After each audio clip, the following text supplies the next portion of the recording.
के तपाईँले कहिले सोच्नु भएको छ किन हाम्रो जीवनमा यति धेरै समस्या, डर र पीडा छ?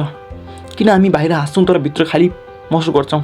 आज म तपाईँलाई एउटा यस्तो सत्य बताउन जाँदैछु जसले तपाईँको जीवन परिवर्तन गर्न सक्छ।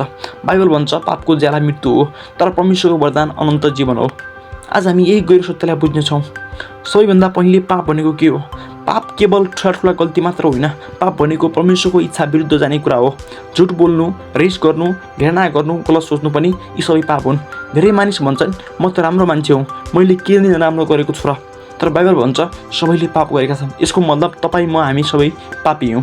पाप सानो होस् या ठुलो, यसको परिणाम एउटै हुन्छ। बाइबल स्पष्ट भन्छ पापको ज्याला मृत्यु हो। तर यो मृत्यु भनेको के हो? यो केवल शरीर मर्नु मात्र होइन, यो आत्मिक मृत्यु हो। जब हामी पाप गर्छौँ हामी बिस्तारै परमेश्वरबाट टाढा हुन्छौँ। आज संसारमा हेर्नुहोस् किन मानिसहरू तनावमा छन्, किन सम्बन्धहरू टुटिरहेका छन्, किन मन शान्त छैन? यसको परिणाम पाप हो। यसको कारण नै पाप हो। पाप सुरुमा रमाइलो जस्तो लाग्छ तर अन्त्यमा दुःख मात्र ल्याउँछ। पापले धोका दिन्छ, पापले अन्धकार ल्याउँछ, पापले विनाश ल्याउँछ। र यदि हामी परिवर्तन भएनौँ भने यसको अन्तिम परिणाम अनन्त मृत्यु हो। यहाँ एकदमै राम्रो खबर छ। परमेश्वरले हामीलाई त्यस्तै छोड्नु भएन। उहाँले हामीलाई धेरै प्रेम गर्नुभयो। त्यसैले उहाँले आफ्नो एकमात्र पुत्र येशू ख्रीष्टलाई यस संसारमा पठाउनुभयो। येशू पाप रहित हुनुहुन्थ्यो र पनि उहाँले हाम्रो पापको दण्ड लिनुभयो। उहाँ क्रुसमा चढ्नुभयो। उहाँले आफ्नो जीवन दिनुभयो। किन? ताकि तपाईँ र म बस्न सकौँ।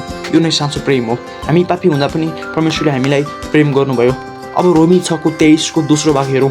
तर परमेश्वरको वरदान अनन्त जीवन हो। यो वरदान के हो? शान्ति, खुसी, क्षमा र परमेश्वरको सम्बन्ध।